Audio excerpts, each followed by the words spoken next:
Hello hello, अस्सलाम वालेकुम class. आप लोगों को मेरी आवाज़ आ रही है? हेलो हेलो क्लास, मेरी आवाज़ सुनाई दे रही है आप लोगों को?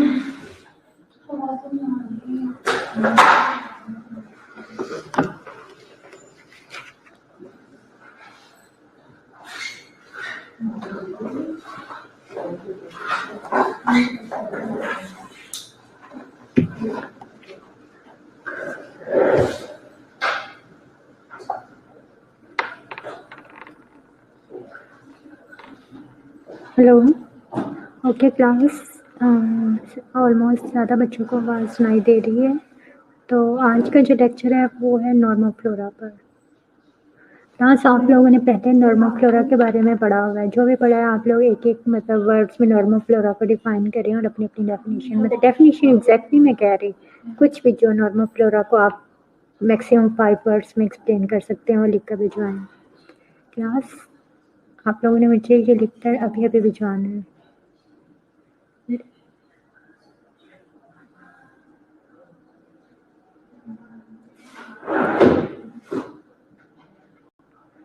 नॉर्मल फ्लोरा जो भी है इसके बारे में आप जो भी जानते हैं जस्ट एक लाइन में लिख के बताएं मुझे।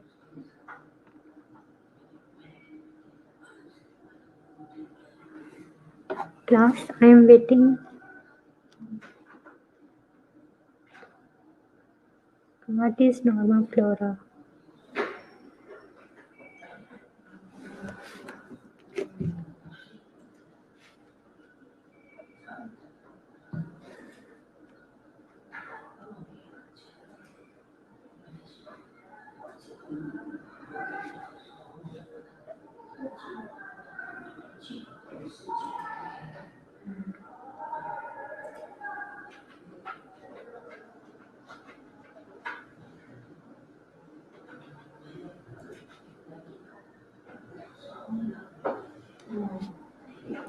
इसके अलावा क्लास जो भी जानते हैं, जो भी मतलब डिफाइन करें व्हाट आर नॉर्मल फ्लोरा, ठीक है?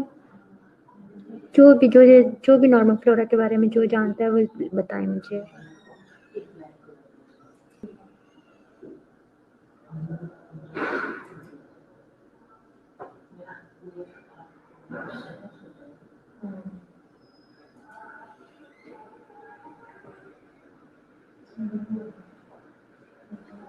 ओके क्लास, ऑलमोस्ट मुझे 4-5 बच्चों ने बताया है। जो भी बताया उन सब के अपने अपने कॉन्सेप्ट्स हैं, ठीक है? तो ऑलमोस्ट जो उनका मतलब एक हम कह रहे हैं बेस जो है वो ठीक है।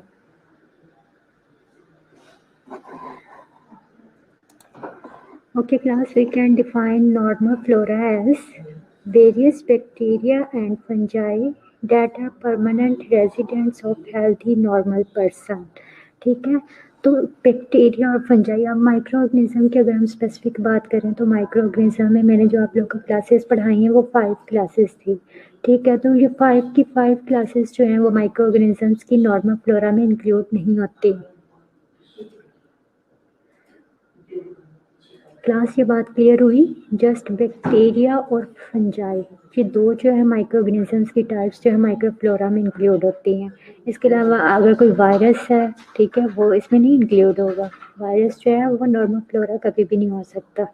वो अगर हम पर है, हमारे कहीं भी एग्जिस्ट कर रहा है, तो वो एग्जैक्टली डिजीज कॉज करेगा, ठीक है। तो उससे हमें कोई बेनिफिशियरी उसका रोल नहीं है हमारी बॉडी में, ठीक है। तो we can define normal flora as various bacteria and fungi that are permanent residents of healthy normal person, ठीक है। आप कौन कौन सी एरियाज में हैं, specially on skin, oropharynx, colon and vagina are known as normal flora. तो class फिर अब आगे वही बात जो मैंने बताई है, वायरसेस और पैरासाइट्स, जिनमें प्रोटोजोआ और हेलमिंथ्स हैं, which are the other major groups of microorganisms are usually not considered members of normal flora, ठीक है। तो जस्ट हम बैक्टीरिया फंजाई की ही बात करेंगे नॉर्मल फ्लोरा में। इसके अलावा normal flora organisms are often refer to as commensals. Class आप लोग को मेरी आवाज सुनाई दे रही है?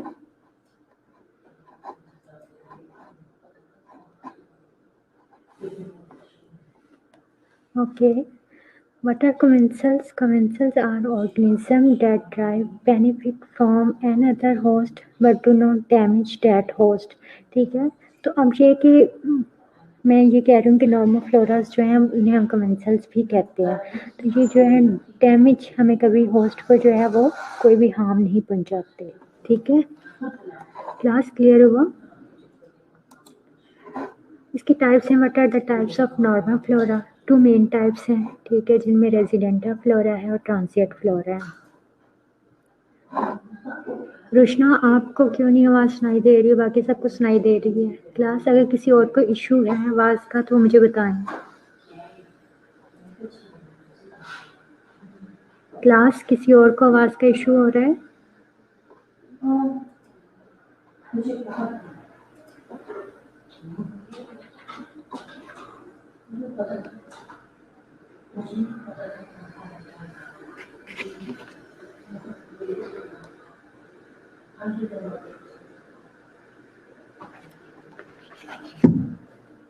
ओके रुशना, आप अपना भी स्टार्ट करें।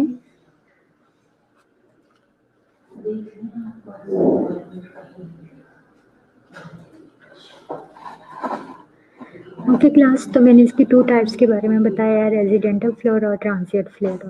तो क्लास इनके नेम से आपको थोड़ा कुछ आइडिया होगा, बट रेजिडेंटल फ्लोरा, ठीक है। तो रेजिडेंटल से क्या होता है? जो किसी भी जगह पर एग्जिस्ट करते हैं। तो इनको हम कैसे डिफाइन कर सकते हैं रेजिडेंटल फ्लोरा को? Fix type of micro organisms that constantly live in और on our bodies.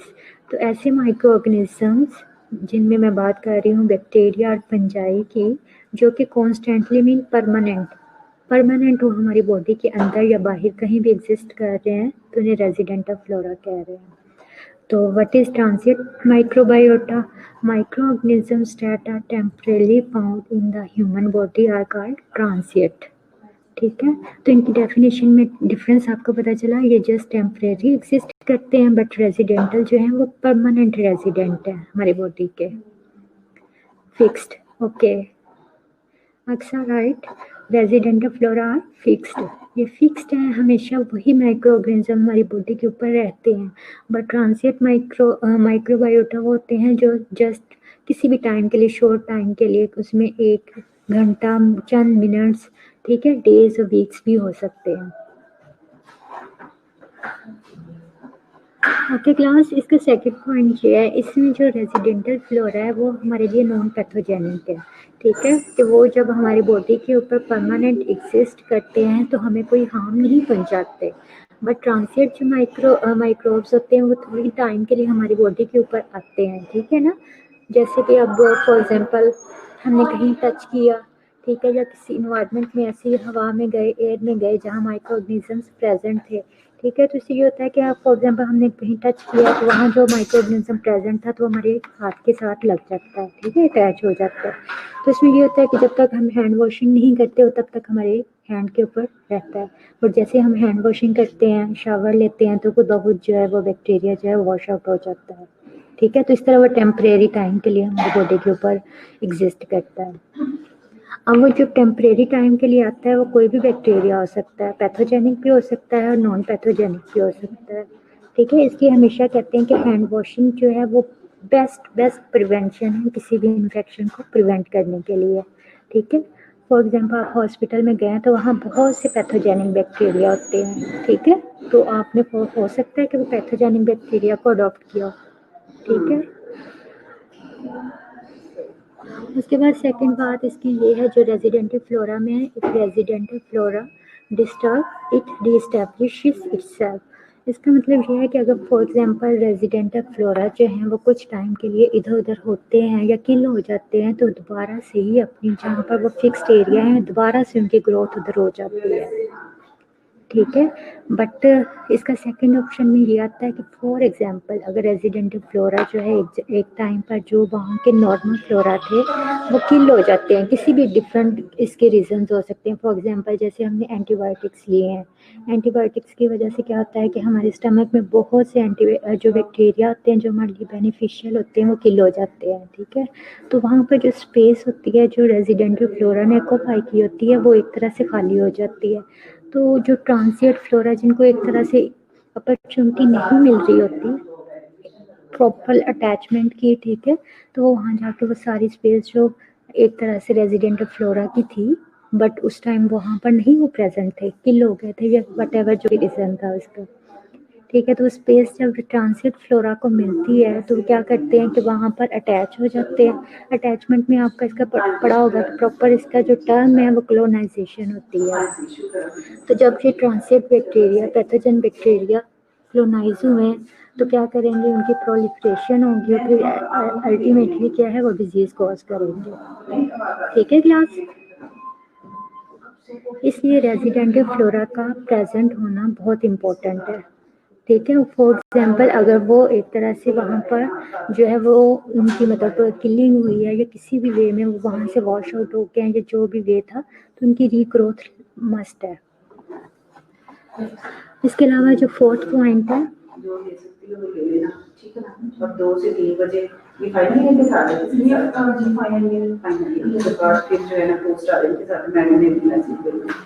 Okay class, ये किसी की स्टूडेंट ने पूछा है कि फॉर एग्जांपल ट्रांसिएंट जो माइक्रोब है वो हमारी बॉडी के अंदर आ जाते हैं तो वो किस तरह से जाते हैं, ख़त्म होते हैं, ठीक है। ये भी बेहतर है जैसे मैंने जस्ट हैंड वॉशिंग की एग्जांपल दी थी कि हमारी स्किन के साथ अटैच हो जाते हैं, हैंड के साथ अटैच हुए हैं तो हैंड वॉशिंग से वॉश आउट हो गए हैं, बॉडी के साथ कहीं लगते हैं तो वो क्या होता है हमने शावर लिया तो ठीक हो गया, ख़त्म हो गया।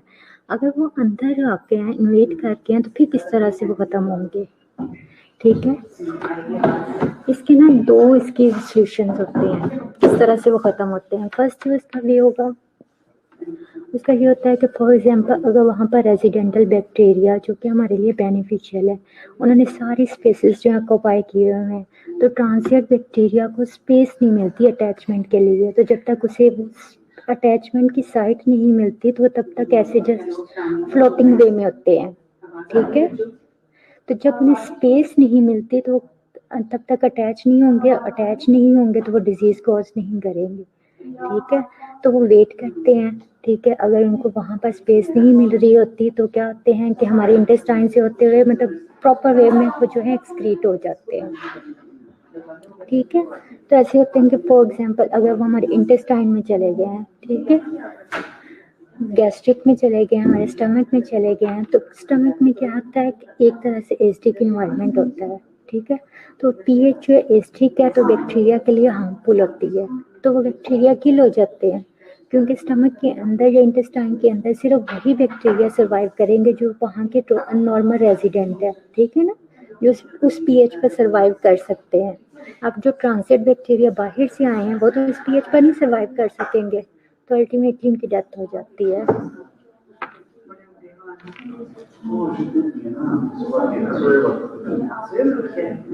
मेन डिफरेंस जो है वो फिक्स वाला है, ठीक है, और टेम्परेरी अटैचमेंट वाला है। एक जो है वो फिक्स्ड है, परमानेंट प्रेजेंट है, दूसरा ये है कि टेम्परेरी प्रेजेंट होते हैं। ठीक है,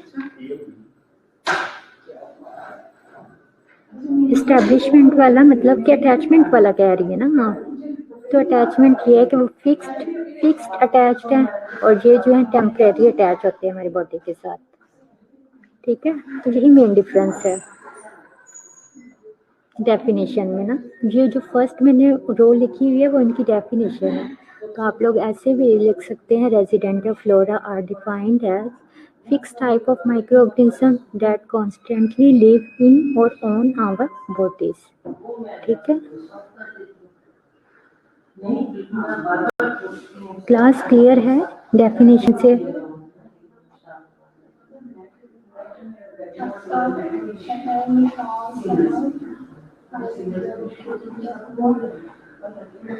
जी, मूव अदर ऑर्गेनिज्म, निम्रा जो आपने इधर से एक डिफाइन किया और उसमें लास्ट में ये लिखा है कि मूव अदर ऑर्गेनिज्म, तो ये लाजमी नहीं है कि वो किसी और ऑर्गेनिज्म में ही जाए।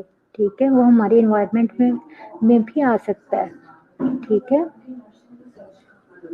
जैसे फॉर एग्जांपल हमें छींक आई तो हमारे एयर में भी आ सकती है। ठीक है, वो बैक्टीरिया हमारे एयर में आ सकता है, जरूरी नहीं कि वो किसी और जो है ह्यूमन को जाके फिर से अटैक करे। ओके क्लास, इसमें रेजिडेंटल फ्लोरा में जो फोर्थ पॉइंट है वो members of residential microbiota in intestinal tract synthesise vitamin K and help in absorption of nutrients. ठीक है, तो इसका ये रेजिडेंटल फ्लोरा का एक एडवांटेज ये भी है, एक तो मैंने ये बता दिया कि इन्होंने सारी स्पेसिस को ऑक्यूपाई किया होता है कि ट्रांजिट कोई भी पैथोजन बैक्टीरिया को वो स्पेस नहीं मिलती अटैचमेंट के लिए, अटैचमेंट नहीं होगी तो डिजीज नहीं कॉज होगी। सेकंड जो है इसका एडवांटेज ये है कि ये डिफरेंट जो है वो विटामिन सिंथेसाइज करते हैं और इनका रोल जो है वो डाइजेशन में भी होता है। और इसका वही जो मैंने ऊपर भी एक्सप्लेन किया है कि ये जो स्किन के हैं पैथोजन, स्किन के नॉर्मल फ्लोरा हैं तो कोलोनाइजेशन को जो है वो प्रिवेंट करते हैं। रीस्टैब्लिशमेंट फिर उनकी दोबारा से वहाँ पर रीग्रोथ हो जाती है। जैसे मैंने आपको बताया कि फॉर एग्जांपल कोई पर्सन एंटीबायोटिक ले रहा है, ठीक है ना, एंटीबायोटिक ये आगे एक स्लाइड में पॉइंट है।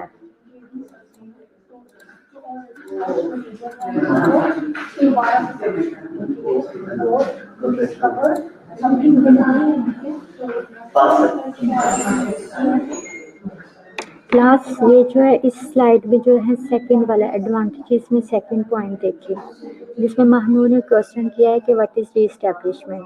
ठीक है ना, तो रीस्टैब्लिश होना किसे कह रहे हैं, तो इसमें मैंने ये बताया है फॉर एग्जांपल जब कोई पर्सन एंटीबायोटिक्स ले रहा होता है तो इससे क्या होता है कि नॉर्मल फ्लोरा जो क्लोनिक फ्लोरा है, ठीक है ना, तो हार्मफुल पैथोजन बैक्टीरिया के साथ साथ ये जो हमारे लिए बेनिफिशियल बैक्टीरिया हैं जो नॉर्मल फ्लोरा है वहाँ के उनकी भी डेथ हो जाती है। एंटीबायोटिक है ना, तो उस मेडिसिन ने मतलब पैथोजन के साथ साथ जो हमारे लिए जो नॉर्मल फ्लोरा थे उनको भी किल कर देना होता है।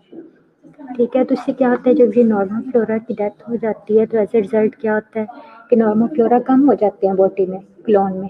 तो इसका बाद ये होता है कि जब एंटीबायोटिक्स लेना हम ख़त्म कर देते हैं तो एंटीबायोटिक्स का इफेक्ट जो है जब ख़त्म होता है तो जो बाकी बैक्टीरिया बच गए होते हैं वहाँ पर क्लोन में, तो वो दोबारा से उनकी ग्रोथ होती है, तो जितनी उनकी क्वांटिटी चाहिए होती है, जितने नंबर चाहिए होते हैं, वो दोबारा से उनकी रीग्रोथ हो जाती है।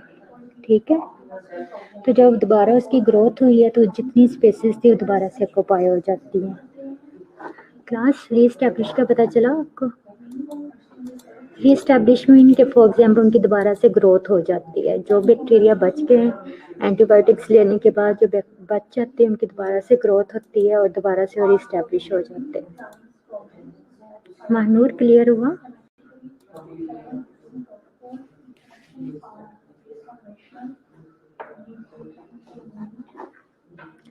क्लास बताएं महानूर, आपका क्लियर हुआ? रीस्टैब्लिशमेंट मतलब किस तरह से मैंने जो वर्ड यूज किया है।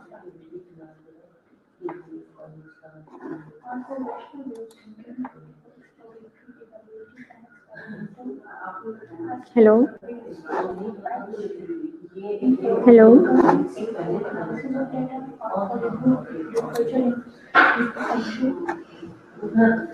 हेलो ओके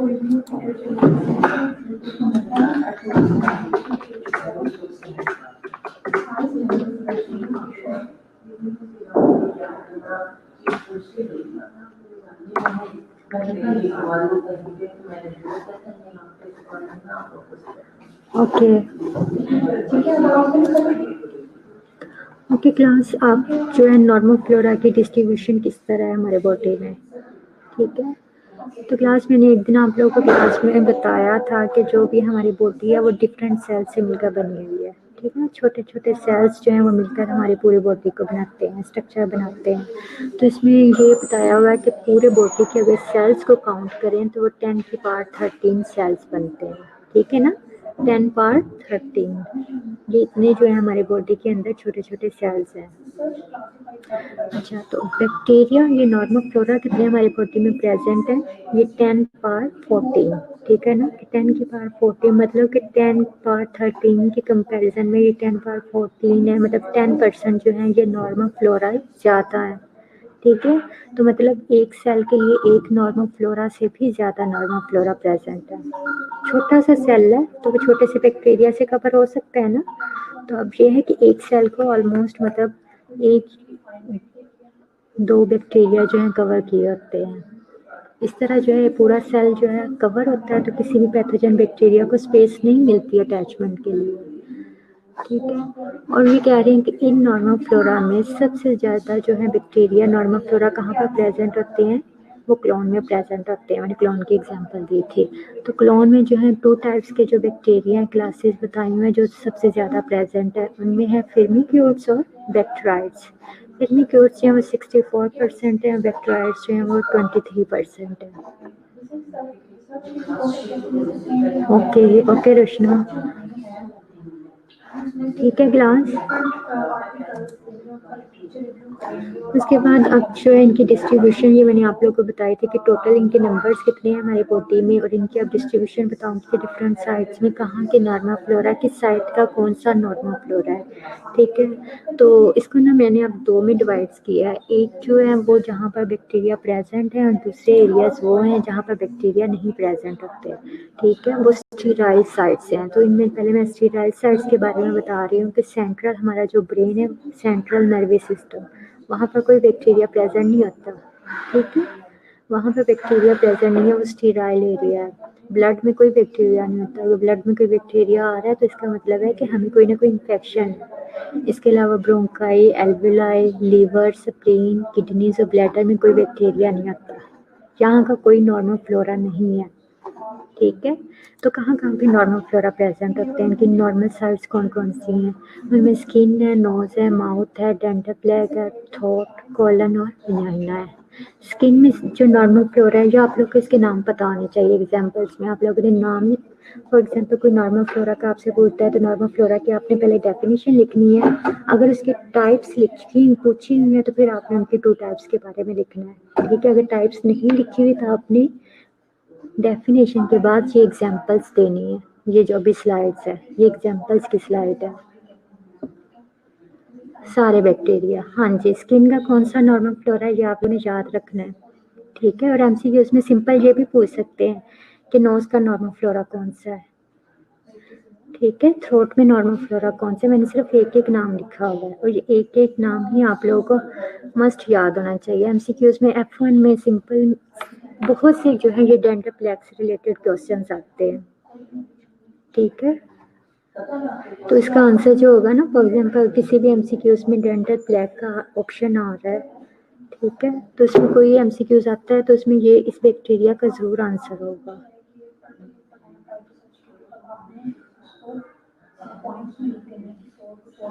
हेलो क्लास, आवाज आ रही है आप लोग को?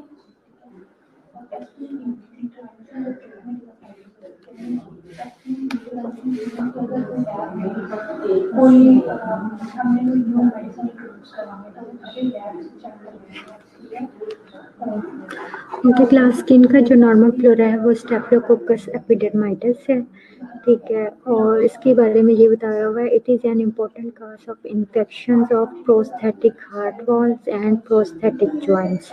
तो क्लास, अगर फॉर एग्जांपल आपके पास एमसीक्यूज में इन डिजीज़ के बारे में आ रहा है कि उससे एक जो है कोई पर्सन है प्रोस्थेटिक जॉइंट्स है या फिर प्रोस्थेटिक हार्ट वॉल्स में आया हुआ है, उससे इन्फेक्शन हुआ हुआ है किस चीज़ का, जॉइंट्स का या फिर हार्ट वॉल्स का, तो इस टाइम कौन सा बैक्टीरिया हो सकता है, तो इसका आंसर जो है स्टेफिलोकोकस एपिडर्माइटिस होगा। ठीक है, ये बहुत सी एमसीक्यूज में ऐसे पूछा होता है, इम्पोर्टेंट एमसीक्यूज है इसलिए मैंने ऊपर लिख दिया इसे।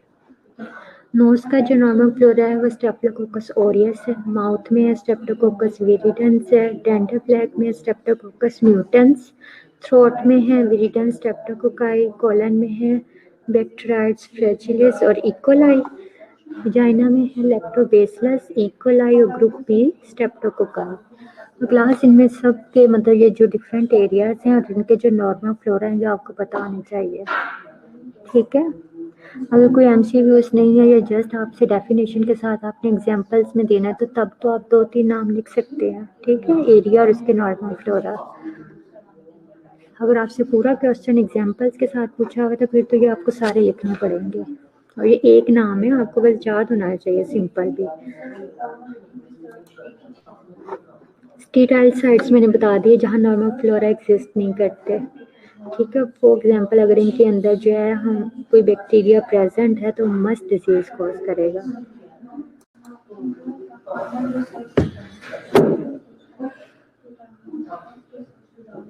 क्लास, इसके अलावा जो है ये स्लाइड जो है नॉर्मल फ्लोरा के जो और मतलब इसके बारे में क्वेश्चन आते हैं वो जो होते हैं कि उनके एडवांटेजेस या डिसएडवांटेजेस के बारे में बताएं। ठीक है जी, स्किन के लिए ये नॉर्मल फ्लोरा है निदा, ये स्किन के लिए नॉर्मल फ्लोरा है, स्किन के ऊपर कोई प्रेजेंट है तो वो नॉर्मल है, तब तक डिजीज कॉज नहीं करेगा। बट अगर इसकी एक्सेस जो है हार्ट तक हो गई है, ठीक है, तो वो वहाँ पर मस्ट डिजीज कॉज करेगा।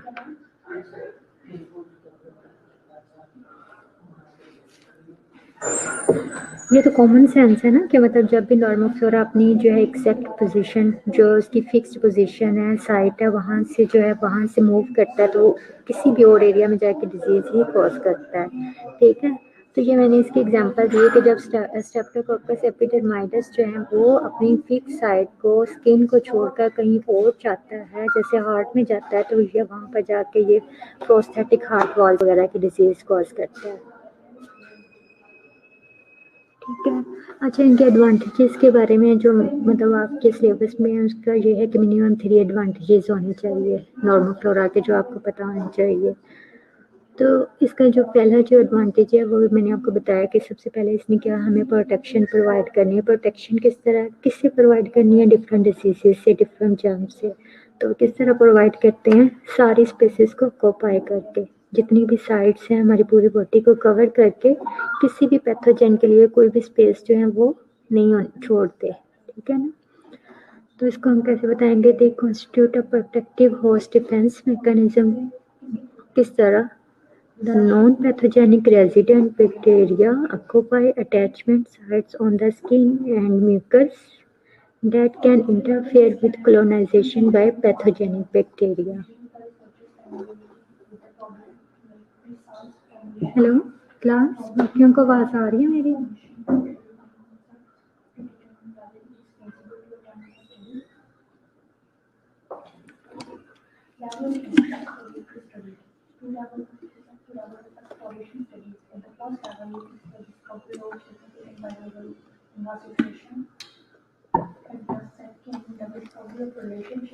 हेलो,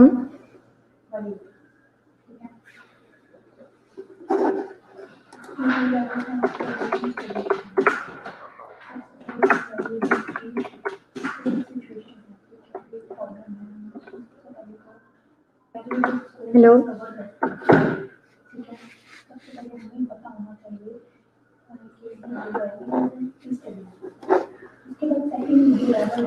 ताकि आप ही फिर वो अपना रिस्टार्ट करें या जिस तरह भी रिकनेक्ट करें अपना सिस्टम।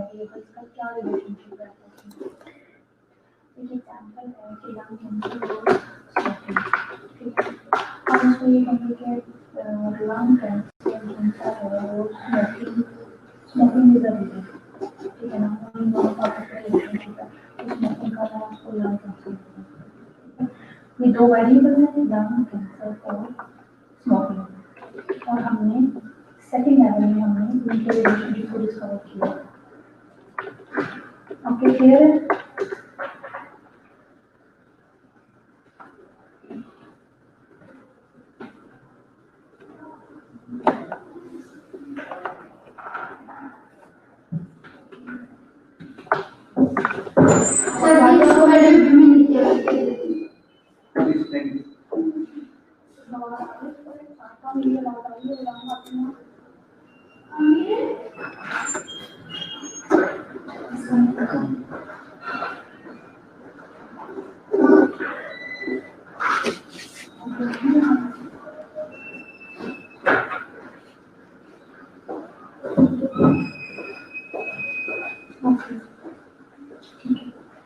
ठीक है, अब स्टेप्स हैं, स्टेप्स इन फॉर्मेलिटी और थ्री स्टेप्स इन फॉर्मेलिटी और review pertinent literature, pertinent literature means कि जो भी आपने प्रॉब्लम यूज किया है, ठीक है, उससे रिलेटेड आपने लिटरेचर को रिव्यू करना है, ठीक है, उससे रिलेटेड आपने डिफरेंट आर्टिकल्स पढ़ना और ये होता है कि review pertinent literature.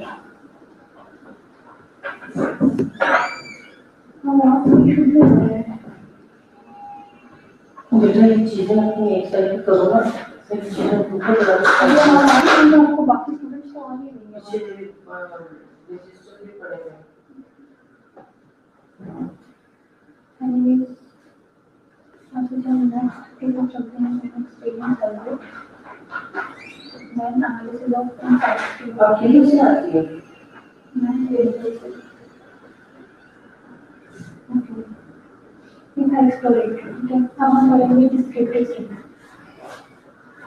Descriptive research is exploration and description of phenomena in real-life situations. It provides an immediate account of characteristics of particular individuals, situations or groups.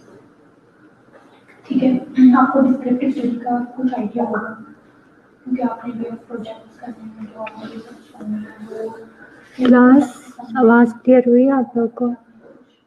Hello,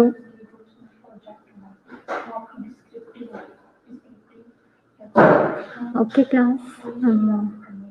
ताबीर, आपको आवाज सुनाई दे रही है? हेलो,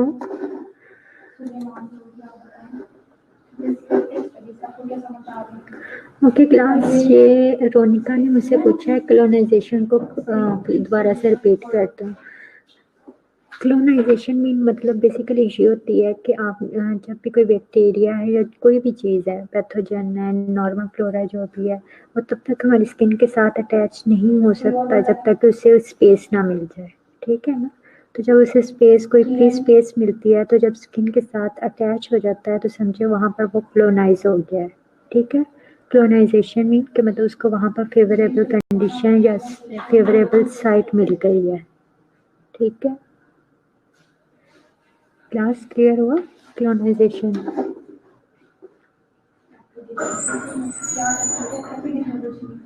रेजिस्टेंस, इसके साथ जो टर्म है resistance mean कि इन नॉर्मल फ्लोरा ने जब सारी स्पेसेस को ऑक्यूपाई किया हुआ है, तो मतलब कोई भी स्पेस फ्री नहीं है जहाँ पर पैथोजन आकर अटैच हो सके, कॉलोनाइज हो सके। तो इस तरह से मतलब इनका नॉर्मल फ्लोरा का तो फंक्शन यही है ना, कॉलोनाइजेशन रेजिस्टेंस है।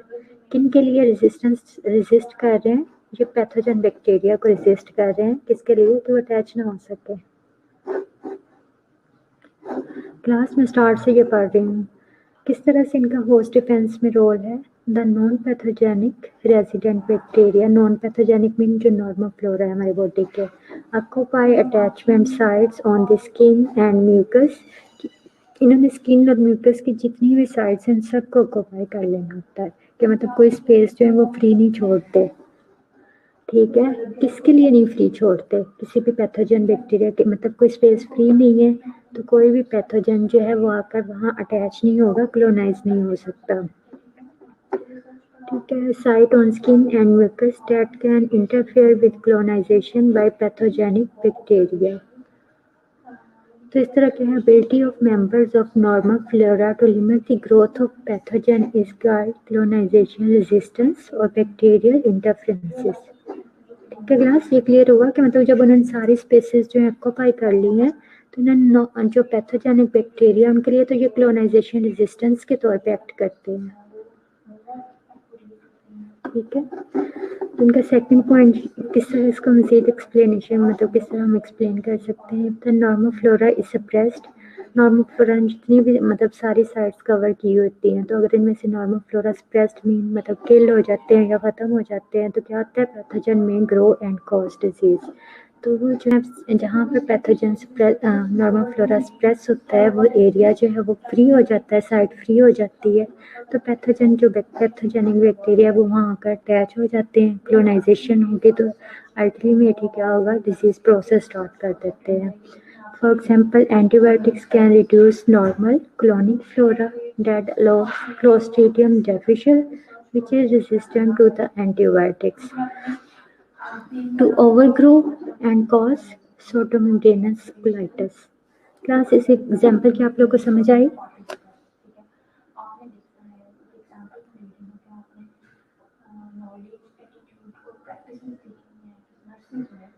नहीं, हाँ, यस, अक्सर ऐसा ही होता है कि स्पेस जो है ऑक्यूपाई नहीं की होती ना।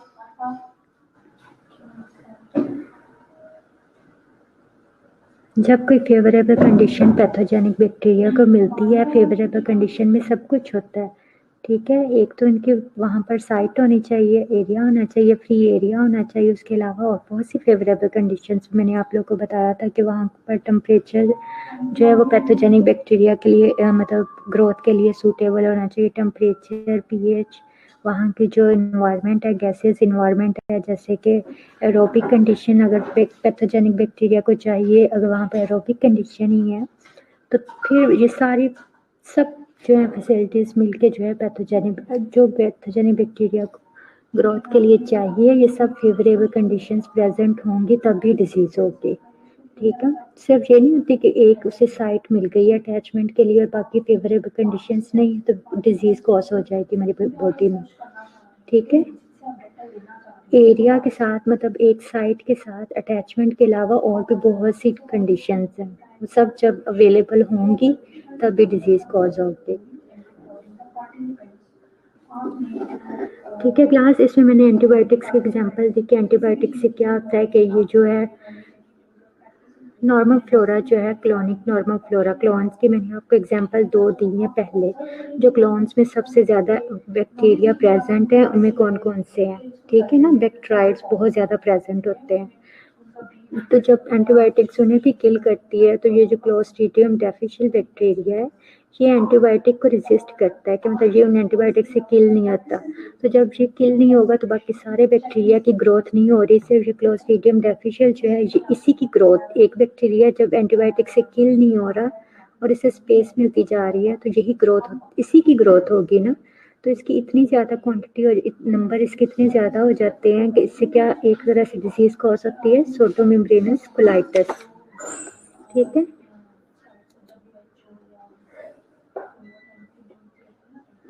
क्लास इसका थर्ड पॉइंट जो है मैंने बताया कि इसके न्यूट्रिशनल फंक्शंस किस तरह से न्यूट्रिशन प्रोवाइड करते हैं, ये किस तरह से इनका रोल है।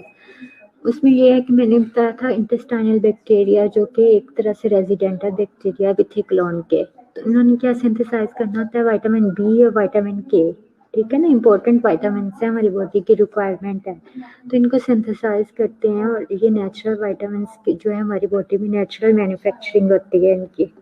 ठीक है, तो हमें इसके सप्लीमेंट्स लेने की नहीं ज़रूरत पड़ती। सही है, तो अब इसके अगर फॉर एग्जांपल ये तो हेल्दी पर्सन की एग्जांपल थी कि हमारी बॉडी में विटामिन बी और विटामिन के जो है हेल्दी पर्सन में खुद ब खुद ही सिंथेसाइज होता रहता है due to this normal flora.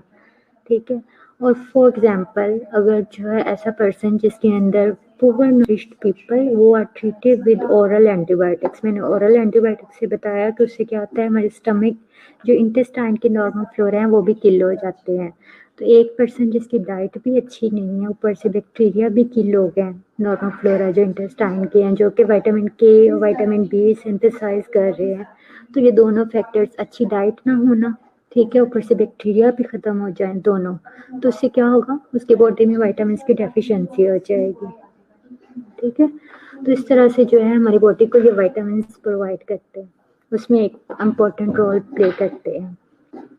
एक इनका जो मेन फंक्शन है वो help in digestion. Class vitamin के और बी के फंक्शंस जो है ना वो आप लोग बायोकेमिस्ट्री में नहीं पढ़ रहे, बायोकेमिस्ट्री इसके अलावा किसी और सब्जेक्ट में पढ़ेंगे ना। वैसे मैं आप लोग को बता देती हूँ।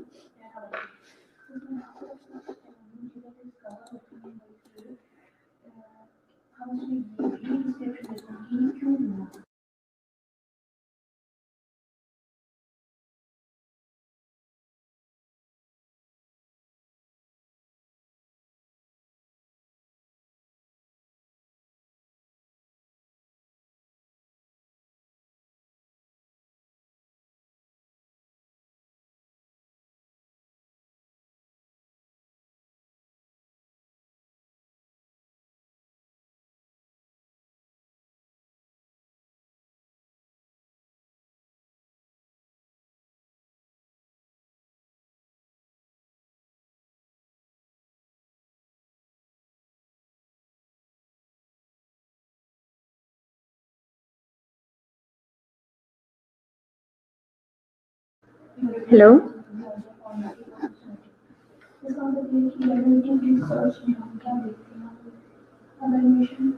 अच्छा क्लास मैंने ये बताया जो हम ओरल एंटीबायोटिक्स लेते हैं ना, ओरल जो एंटीबायोटिक्स लेते हैं तो इसकी डाइजेशन वगैरह या जो भी एब्जॉर्प्शन जो है हमारे स्टमक पे बहुत इफेक्ट होता है ओरल एंटीबायोटिक्स का। जिस तरह आपने देखा होगा आईवी एंटीबायोटिक्स को इसीलिए प्रेफर किया जाता है कि उसका हमारे स्टमक से इफेक्ट नहीं इतना आता। ठीक है, ओरल के आईवी का बहुत से और भी एडवांटेजेस हैं, बट ये इसका डिसएडवांटेज है ओरल एंटीबायोटिक का कि ये हमारे स्टमक को जाके अफेक्ट करती हैं। ठीक है, हमारे इंटेस्टाइन को जाके अफेक्ट करती हैं। इंटेस्टाइन को किस तरह अफेक्ट करती हैं कि वहाँ के नॉर्मल फ्लोरा को डैमेज करती हैं। इसके अलावा हमारा स्टमक अपसेट हो जाता है। आपने देखा होगा कि जो भी एंटीबायोटिक ले रहा होता है उसका स्टमक अपसेट हो जाता है। ठीक है, तो अपसेट इसी तरह होता है कि किसी और बैक्टीरिया की ग्रोथ हो गई, किसी और को फेवरेबल कंडीशन मिल गई। ठीक है,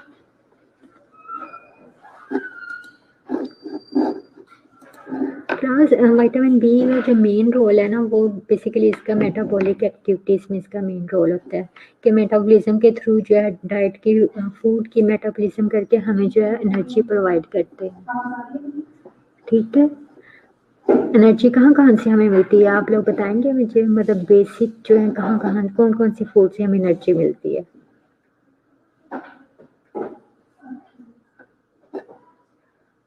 एग्स वगैरह, एग्स, फिश, सी फूड और इसके अलावा मिल्क में जो है इसकी मतलब विटामिन बी जो है रिच फूड है इसकी। For making evaluation, refers to assessment of a program and it is being implemented. Making the focus is on evaluation of process of a program rather than ठीक है, तो class अब जो है विटामिन बी का main role जो है वो एनर्जी प्रोवाइड करने में होता है क्योंकि मेटाबॉलिज्म के थ्रू मेटाबॉलिज्म होगी, फूड की मेटाबॉलिज्म होगी तो हमें एनर्जी ही मिलती है उसके एंड पे। और इसके अलावा विटामिन के का जो मेन रोल होता है वो ब्लड के अंदर होता है कि ये जो है आपने देखा होगा कि जिन पर्सन में विटामिन के की डेफिशिएंसी होती है उनमें जो है वो ब्लीडिंग इश्यूज होते हैं। किसी पर्सन की ब्लीडिंग नहीं स्टॉप हो रही हो तो उसका फ़ौरन से कहते हैं कि विटामिन के देखें ना, प्लेटलेट्स वगैरह। एक तो प्लेटलेट्स की डेफिशिएंसी होती है, दूसरा ये कि उसको विटामिन के की डेफिशिएंसी हो तो बॉडी के अंदर जो है ब्लड की ना क्लॉटिंग नहीं होती।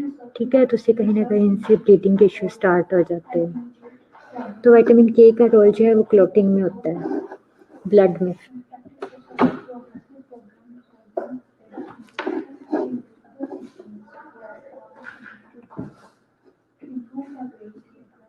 क्लास क्लियर होगा। इनके ये जो एडवांटेजेस थे और डिसएडवांटेजेस बेसिकली इसके दो ही हैं। मतलब एक ये है कि ये जब भी इनके मतलब अपनी साइट चेंज करते हैं, एरिया चेंज करते हैं, किसी और जगह पर मूव करते हैं तो वहाँ जाके पैथोजन बन जाते हैं नॉर्मल फ्लोरा से। वही नॉर्मल फ्लोरा किसी और एरिया पे जाकर पैथोजेनिक बैक्टीरिया बन जाते हैं। ठीक है, तो वहाँ जाके जब किसी और जगह पर मूव कर गए हैं तो वहाँ पर डिजीज़ कॉज करते हैं। स्पेशली जो इम्यूनो कॉम्प्रोमाइज़ पर्सन्स होते हैं वो हाई रिस्क पर होते हैं। ठीक है, क्योंकि इनका इम्यून सिस्टम इतनी इस कैपेबल नहीं होता, इतना कैपेबल नहीं होता कि वो जो है इम्यूनिटी प्रोवाइड कर सके, रेजिस्ट कर सके अगेंस्ट इन्फेक्शियस एजेंट्स।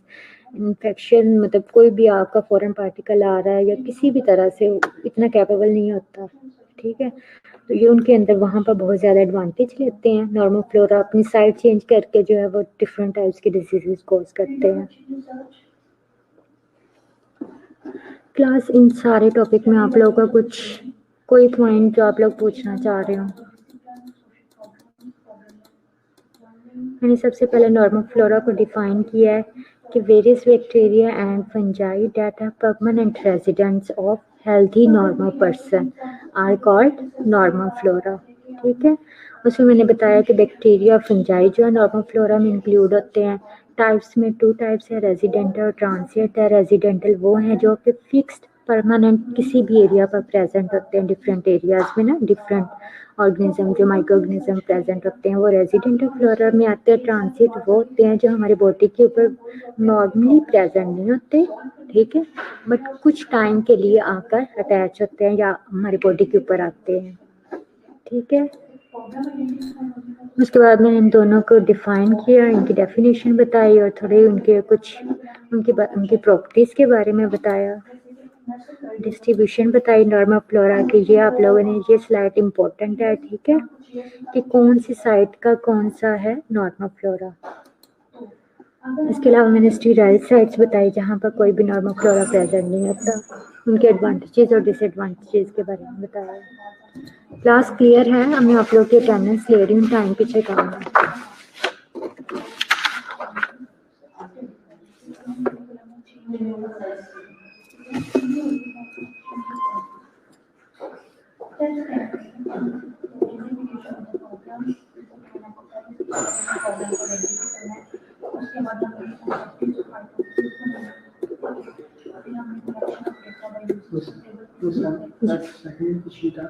नहीं नहीं फर्स्ट एड के नहीं मुझे नहीं है।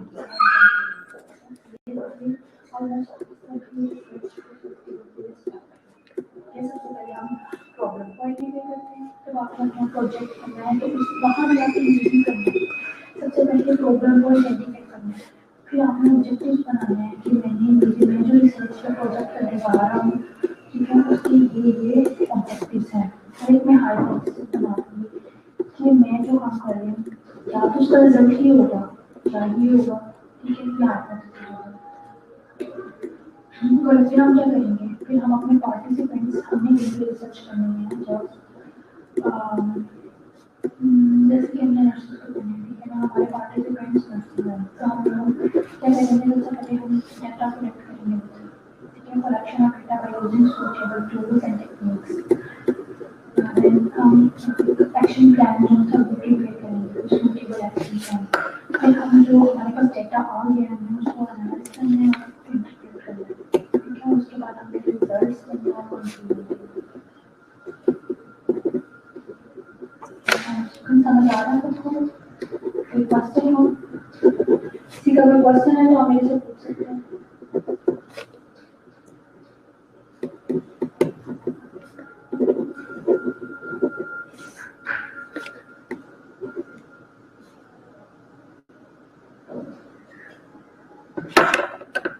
ठीक है, ये था जो हमने लास्ट के टाइप्स रिसर्च की थी अकॉर्डिंग टू द पर्पसेस, ठीक है। अब हम ये रिसर्च स्टार्ट करते हैं मेथड्स, ठीक है। इसमें 2 मेन टाइप्स हैं, क्वांटिटेटिव रिसर्च और क्वालिटेटिव रिसर्च, ठीक है। अभी टाइम आपका लगता है 5 मिनट्स है, मैं आपके रोल पर ले लेती हूँ और ये हम नेक्स्ट लेक्चर में अपना करेंगे, ठीक है। क्वांटिटेटिव क्वालिटेटिव आज हमारा जो उसके अकॉर्डिंग टू जो उसकी टाइप्स थी वो सारी पढ़ ली हैं, उसको कंप्लीट करेंगे, ठीक है। नेक्स्ट लेक्चर में हमने क्वांटिटेटिव से स्टार्ट करना है, ठीक है।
बच्चा सिस्टम खाली करेगा।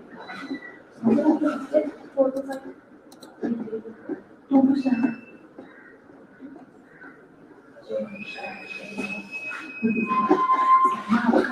बस हो रहा। ओके क्लास दो।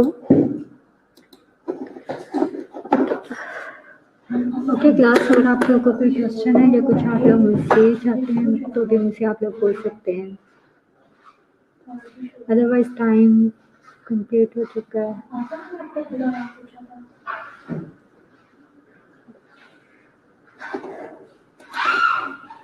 No question. आपका पूरा नाम बताओ। एक ही बात है।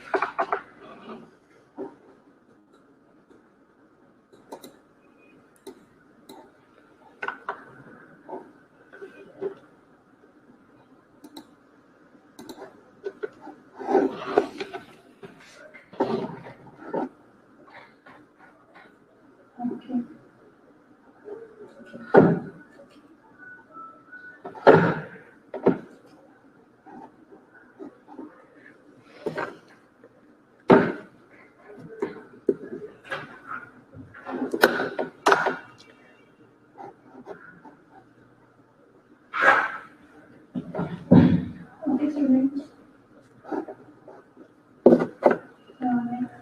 क्लास हमारी है फ्राइडे को इंशाल्लाह फ्राइडे का आपका लेक्चर और सर कोशिश करना जो ऑप्शन जानते हैं मैं वीडियो के ऑनलाइन उसी ऑनलाइन लेक्चर जरूर अटेंड करें।